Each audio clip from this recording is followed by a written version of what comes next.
18 ambulances, are they completely staffed? Not all of them. Some of them are day shift and some of them are night shift. So we try to reduce the wear and tear on the vehicles by not driving them 24 hours a day, 7 days a week, 365 days a year. Where are they stationed? Wherever our CAD sends them. So that's kind of misleading because it sounds like they're actually in the township, and I'm thinking, oh, you know, we must be They safe. But the interviews that I've done with the firefighters are showing that they're almost never around. They had 10 calls the other day, and 8 of them, they failed to show up or were late to the call. You know, it's so where are these 18 ambulances? They're here. They're just starting and stopping at different times based on peak demand. Starting and stopping where, though? They're on other calls, like Saturdays at the U of M game, they're in Ann Arbor, rarely here in the township. The staffing at the U of M game is completely separate from what we utilize from a staffing model everywhere else in the system. Saying Goldsmith operates as its own unit? It does. So that's conflicting information with what the firemen are saying. What the data is saying. They gave me 80 pages that I think the fire chief has analyzed, and he's going to talk to us about that. I think all of us received the 80 raw pages of data. Yeah, we did receive some of that data last night, so we started to look into it today. Some of the responses were non-emergency calls from HVA after we ended up EMD in the call. Multiple hits in a short period of time within 2 or 3 minutes. Several, we transported the patient. Some were on scene within 6 minutes or less. Multiple patients from an MVA. Say that again. Multiple patients from a motor vehicle accident. So everybody's going to transport. Many times the HVA medics have made the scene and the fire department just wanted to transport. So we've told our people, hey, no arguing with the fire department. Just let them transport if they want to transport. Sometimes we're out of position. And that's why we have safety net ambulances for the city of Plymouth and some other areas that we cover. And one, actually, there was no patient found, and we were all canceled by PD. So we haven't validated the data yet because we only received it last night, but we did go through the vast majority of them and pull those calls. So how do you know it's non-emergent until you get there? Is that always? It's the EMD process. It's nationally recognized. For the benefit of all of us, EMD, tell us what that acronym is and what it... EMD stands for Emergency Medical Dispatch. So in other words, whenever the caller calls in and they say, hey, I'm having chest pain, they pull up the chest pain card, and then there's a series of questions that they ask that says, okay, are you short of breath? Does it radiate into your left arm? You know, are you nauseated? There's a bunch of other questions that are associated with that, and that moves it, you know, higher in priority. But when somebody says that they have a cut and they said that the bleeding is controlled and everything else, that's whenever we'll downgrade and say that we're not going to respond emergently to somebody that has a cut that needs to go to the hospital, but we're not going to race to somebody that has a cut. And do you notify the fire department that you're not going to be responding emergent? We do. Well, we notify the dispatch center, not specifically the firefighters. But I don't know what the dispatch center says to the firefighters at that point.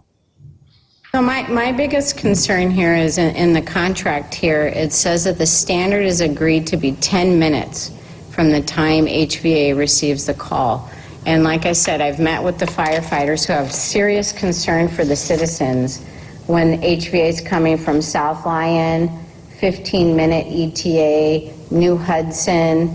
HVA asked fire department to transport due to shift change. HVA from South Lyon. Like, sir, could you just answer, how is this benefiting Plymouth Township if the firefighters are so concerned for the citizens that they're doing all the job, that somehow you guys are being classified as manpower when in fact you can't respond to fires, you can't respond to accidents with the jaws of life, you can't respond to any type of terrorist mass shooting situation, and yet on these regular calls in the township, we're having such a problem, like the system is broken somewhere, and could you please respond to that in terms of how is this not a breach of contract?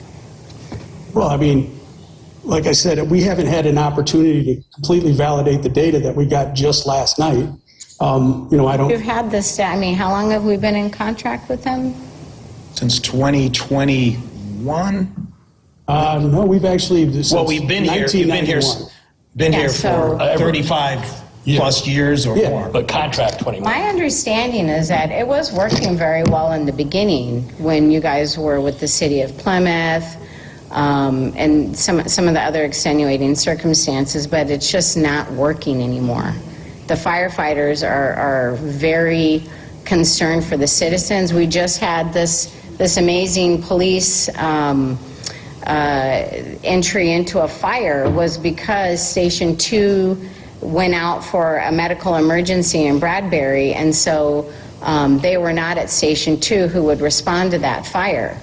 So because their fire engine was back in the station, right? They're the closest people. That's what we've been trying to tell you guys, that when another call goes out, if you should have one at the same time, we don't have enough manpower to get there. That's why the police knocked down the doors and were able to rescue those people. And Are you sure? I want to hear the reason why police arrived early on that one, but it's not. It's not unusual. That's not unusual. Because they're on the Because road. they're out on the road. Yeah. My So they're- husband responds to that type, he's banged in doors for fires and such as well. But in this situation, it was because of a lack of manpower. There was I don't no know one if, at the I don't know if we engine determined that yet. I don't know if we determined that yet, so we want to hear. Because I've talked with the firefighters. Well, you talked to them, but data. You know what, on this it Talking says is to do not your data. due diligence. I'm the only one on this board right now who has over 6 hours of speaking with the firefighters on this topic. Excuse What me. about you guys? I have a lot more than that. I have a You've lifetime. talked with that's not what they conveyed. But Well, I don't care what they I'm talking conveyed. about other Yeah. people here. Yeah, I'm just saying Spent that a lot of time over the I'm on years. this too. 6 I know what's hours going on. in the last several months. They didn't follow up with my phone call from August. But anyway, what talking is not, you need to have something on paper. So the 80 pages we got needs to be synthesized. Yes. And I don't know why it was a big data dump. That isn't how you analyze data. You just don't give your boss 80 pages. So the boss is over there, and he's going to talk about it also. You already gave a summary of these 80 pages you have there, or whatever, 80 incidents. I think they're all from July, right, of this year? Most of them are from July? It started in July, it started in July and went through the November. like 6 months. Okay. So let's continue with this, and then we'll do some more cross-examination. We want to air this. You know, the residents generally here, from what I can tell, want to retain HVA. They like the best of both worlds backup system that we use with primary transport by HVA, which has existed for somewhere between 30 and 40 years. And we found out that, or on my watch, we're not going to increase the millage by 20% to fund 100% transport. And that's about what we think it'll be. 1 mil will raise $2 million. Unless the citizens want that, I think that's a choice for them to make. They could vote for that. Yeah, they could bring a petition and do that if they want to increase one their of the- property tax by 20%. One of the data points that we need to understand is a 20-year cost model, and you have to have escalation.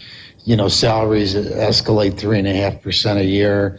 So when you look at this over a 20-year period, what that cost is pretty substantial to add those firefighters, and we don't have the money. We simply don't have the money to do that. Yeah, I absolutely disagree, and the firefighters themselves. The money's, the Well, numbers speak they will for tell you, and the themselves. fire chief has told me himself, that you guys aren't looking at the total monetary value of what is being paid to HVA that could be going to Plymouth Township itself. That's an And they offset. are absolutely willing But- to put a complete PowerPoint together. If we table this, they're absolutely willing to stand here and advocate for the citizens to be safe That by doesn't- giving you the data and the monetary data We'll do a as well. cost model, but over 20 year, which I've done before, but over a 20-year period, it's costly. And we don't have the money. So is someone dying? We don't have the So money is in someone dying. we don't have the money in the budget right now, but if the public votes for it, just like in 18, they voted for the millage to pay for the OPEB, which is the retirement benefit of for the Yeah, that was a retirees. 40% increase. But the public voted for it overwhelmingly, like 58, 59%. That's like some of the stuff I was showing you. So if the public wants it, they can vote for it. Yeah, And but they that's need not the us, data, that's not they us need all of raising the that. taxes. Yeah. That's them saying, hey, we have an obligation to pay for retirement. It wasn't being funded for 30 years. No one paid into the OPEB. It was at zero. The retirement was at maybe 20 or 25%. And so you can't have those obligations and just say, I'm going to kick the can down the road. The public voted for it, and that's fine. Other communities are voting for tax increases. If they want to, they can do it. It's not for us to say what the public was willing to afford. Well, the mandate was, I think, no tax increases. You're seeing it at the federal level also. But what I think we're doing, I know we're talking about a contract here. We are not leaping to deleting HVA in this meeting. That is not the discussion. The discussion is continuing the contract.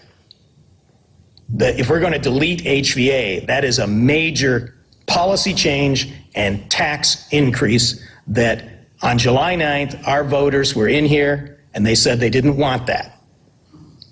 So we need to continue with the data looking here, and then we'll have some more discussion. But I think you're advocating deleting, Jen, you're advocating deleting I'm definitely HVA? not advocating for an 18-month extension on a contract that's being breached. We need to get to the bottom of this, and that needs to be fixed. That is a problem for our citizens and their safety, and it's an undue burden on our firefighters as well. I want to hear what people have to say here. Well, so I He think, can finish his, I think we do have to extend it. It's a matter of how long we're going to extend it, because you can't leave yourself naked, and. yeah, I agree. But the firefighters would tell you they can fully handle it.